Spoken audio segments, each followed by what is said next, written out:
apakah betul ada beberapa BUMN yang terlalu royal nih Pak sama komisarisnya? Jadi ini mesti dua sisi nih ya. Aku cerita nih, jujur aja. Dulu kan Pak Ahok pernah bilang pengen jadi menteri BUMN ya Pak ya? Iya. Emang sekacau itu kah BUMN kita sekarang? Ya lu tebaknya kayak gini. Kalau lu punya perusahaan ya, lu punya perusahaan nih. Dia nyetor lu katakan 80 triliun Dividen. Iya. Lu happy dong. Tapi dia minta nyuntik modal lagi 200 triliun BUMN. Kira-kira lu marah gak sama orang kayak gitu loh? Iya. Halo, kembali lagi dari Filter bersama gue Tirta. Bersama gue Vincent. Wah, lokasinya beda ya Chen ya? Waduh, lebih apa ya? Lebih mewah.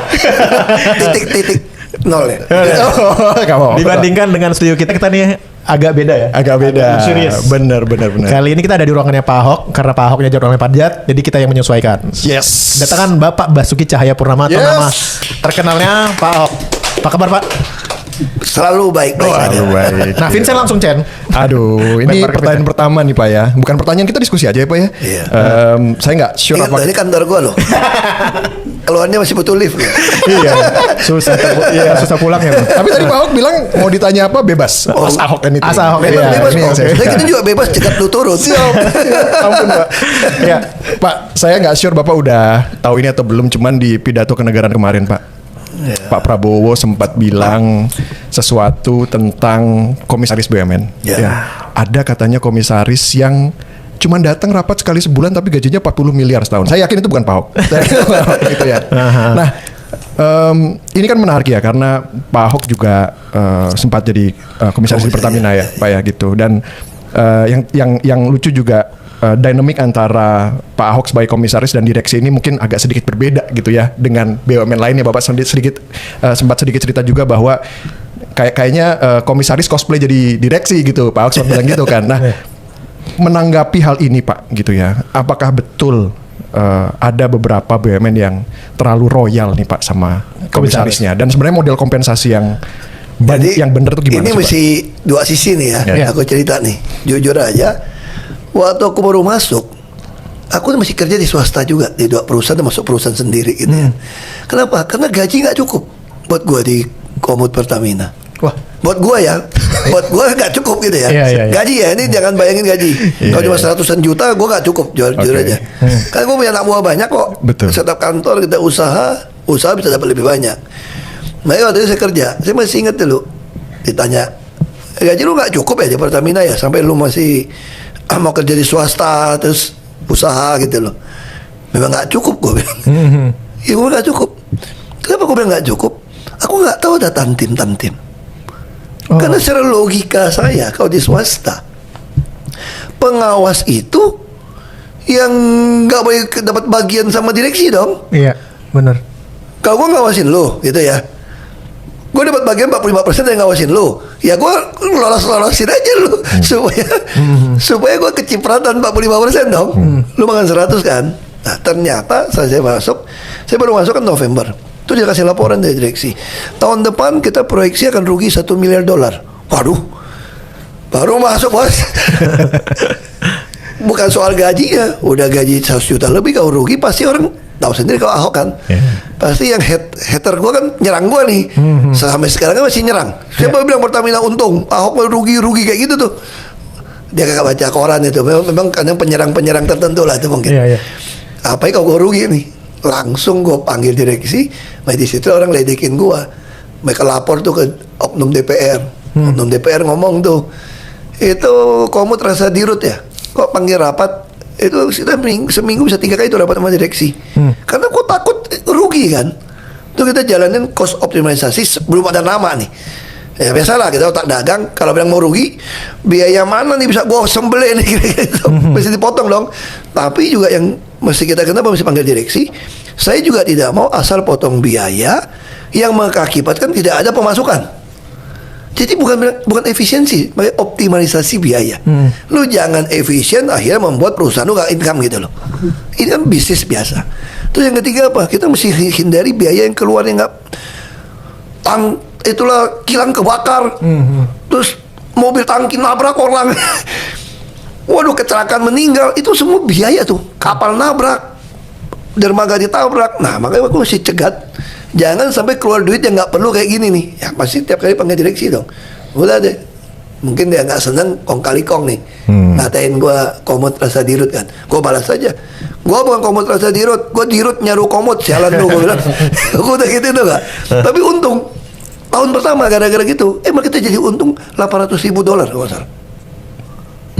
800 juta. 800 juta. 800 juta. Wah, berarti sistemnya bener. Maka betul tahun depannya itu Februari itu udah rekrut tuh orang dari luar. Kebetulan Pak Agus itu. Ya teman-teman, kembali lagi bersama dengan saya di channel ini. Salam NKRI harga mati. Dalam sebuah cuplikan video yang barusan kita saksikan tadi teman-teman, tentu ini sesuatu hal yang menarik ya, apa yang disampaikan oleh Pak Ahok ya dalam pernyataannya yang barusan kita tonton tadi ya. Nah, untuk itu teman-teman ya, langsung saja mari kita lihat komentar-komentar para teman-teman kita yang sudah menanggapi ya terkait pernyataan yang disampaikan oleh Pak Ahok tadi ya. Dikatakan teman-teman di sini bahwa yang Pak Ahok sampaikan adalah harus dibenahi ya dan diperbaiki sistemnya yang biar rapi dan transparan. Jadi manajemennya juga jelas ya, berfokus kepada pelayanan kepada publik ya dengan baik ya, baru SDM diperbaiki ya. Yang punya mental korupsi diedukasi ya agar sadar kalau tidak berubah ya dipecat saja, sedangkan yang terbukti korupsi langsung dihentikan saja. Nah, teman-teman di sini ada yang memberikan sebagai saran ya terkait apa yang telah disampaikan tadi dalam cuplikan video oleh Pak Ahok sendiri, dan teman-teman kita menyampaikan bahwa ya kalau bisa ada baiknya ya supaya sistemnya biar bagus dan baik ya, dan harus ada transparan ya, ada transparan dan juga manajemennya harus fokus kepada pelayanan ya kepada publik dengan baik. Nah, itu salah satu akan membantu ya, akan membantu untuk secara pelan-pelan ya memperbaiki sistemnya nanti ya. Dan kalau itu akan dilakukan ya, kita percaya bahwa akan ada kemajuan dan akan ada perubahan teman-teman ya. Jadi yang sudah terindikasi tindak pidana korupsi, yang terkorupsi ini ya harus diberikan ya seperti pelajaran ya, supaya itu ada pembenahan ke depan ya, supaya ada perbaikan, ada pembenahan. Dan kalau sudah ada yang terbukti korupsi pun ya bisa saja langsung dieksekusi, dalam arti dan dipecat atau dihentikan ya, tidak perlu dipakai orang-orang yang seperti itu. Nah, jadi salah satu ya usulan atau sebuah ide atau saran dari teman-teman kita masyarakat. Nah, lalu dilanjutkan lagi, dikatakan bahwa hari-hari ya ini hari-hari rapat ya hasilnya nol, visi misi tidak jelas ya, malah menyusahin rakyat. Itu tipe lapangan, rapat cukup sekali ya, rapat cukup sekali tapi pelaksanaan cepat-cepat dan tuntas ya dengan tujuannya jelas. Nah, jadi kalau waktu kita ya habis hanya dengan rapat dan rapat, tidak ada tindakan yang harus dilakukan ya, maka itu akan mempengaruhi ya lambatnya proses ada kemajuan atau perubahan terjadi teman-teman ya. Nah, dilanjutkan lagi ya, sudahlah Pak Prabowo, dia bonuskan sesuai undang-undang ya, Kementerian BUMN ya, bukan diambil tanpa dasar. Itu kan haknya sebagai komisaris utama, ya. Nah, kalau kita lihat bahwa Pak Ahok ya harus jadi ketua KPK, pasti negara kita ini akan adil dan sejahtera. Nah, jadi ada benarnya juga teman-teman ya, kita setuju ya bila suatu saat atau ke depan ya nanti Pak Ahok ini akan diangkat menjadi sesuatu ketua KPK ya, maka ini menjadi usulan bagus dan usulan yang membuat ya masyarakat Indonesia akan terjamin masa depannya ya, karena kita melihat bahwa seorang Ahok adalah yang diharapkan atau yang ditunggu oleh pihak masyarakat Indonesia agar bisa ya berada di sesuatu tempat atau pejabat ya, supaya para korupsi atau para koruptor ini ya mereka segera membenahkan diri ya, karena kita melihat akhir-akhir ini ya tingkat korupsi pun makin meningkat ya, makin bertambah ya. Ini adalah menambah sesuatu kehancuran atau kekacauan terjadi di negara kita juga teman-teman ya, yang membuat miskin rakyat Indonesia, yang membuat menderita masyarakat Indonesia ya, salah satunya adalah pengaruh dari para mafia korupsi ini atau para koruptor ini.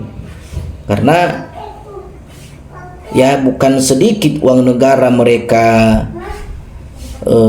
curi ya, tidak sedikit uang masyarakat mereka curi ya, mereka korupsikan melalui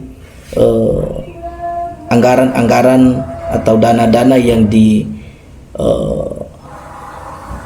oleh negara atau pemerintah kepada masyarakat Indonesia, dan sehingga dana-dana tersebut tidak tersampaikan kepada masyarakat Indonesia dengan 100% ya. Jadi semua ada pemotongan-pemotongan di atas. Nah, ini seperti ini yang memang harus diberantas sebenarnya, yang harus diantisipasi teman-teman ya. Ya, orang jujur cara berpikirnya memang sederhana ya, sebab orientasinya ini adalah ya mengurus negara demi kemajuan ya negara, tanpa harus mikirin kepentingan golongan dan diri sendiri untuk mendapatkan keuntungan ya. Nah, Pak Ahok ini jadi narasumber ya, selalu kocak juga, penontonnya tak bosan-bosan menonton apa yang dibicarakan ya, semua inti yang juga berkualitas, mudah-mudahan dipahami oleh masyarakat biasa karena disertai dengan contoh-contoh pengalaman yang sudah pernah diterapkan saat dirinya menjadi ya pemimpin. Edukasi yang sangat bermanfaat yang disampaikan oleh Pak Ahok ini teman-teman. Layaknya sebagian besar BUMN rugi sampai punya hutang ratusan triliun ya, karena gaji dan komisi ya untuk direksi dan komisaris besarnya gila-gilaan. Contoh ya konkret, PLN yang monopoli listrik negara sampai punya hutang ratusan triliun, uang negara tidak ya bancakan direksi dan komisaris ya. Yang pasti komisaris utama BUMN yang dimaksud oleh Pak Prabowo bukanlah Pak Ahok ya. Setahu kita Pak Ahok punya integritas yang tertinggi terhadap tanggung jawab yang sudah dipercayakan kepadanya. Nah teman-teman, ini ya beberapa tanggapan teman-teman kita netizen yang dimana mereka sangat mengapresiasi sekali ya terkait pernyataan Pak Ahok dalam statement yang disampaikan tadi terkait kasus ya terjadi salah satu di Pertamina punya Indonesia, dan ini akan terus diupayakan untuk menggali informasi-informasi ya terkait kasus yang terjadi di sana teman-teman. Jadi untuk teman-teman yang ingin memberikan tanggapan atau berkomentar, silakan teman-teman tinggalkan komentar Anda di dalam video ini. Sampai ketemu di video berikutnya. Salam perubahan.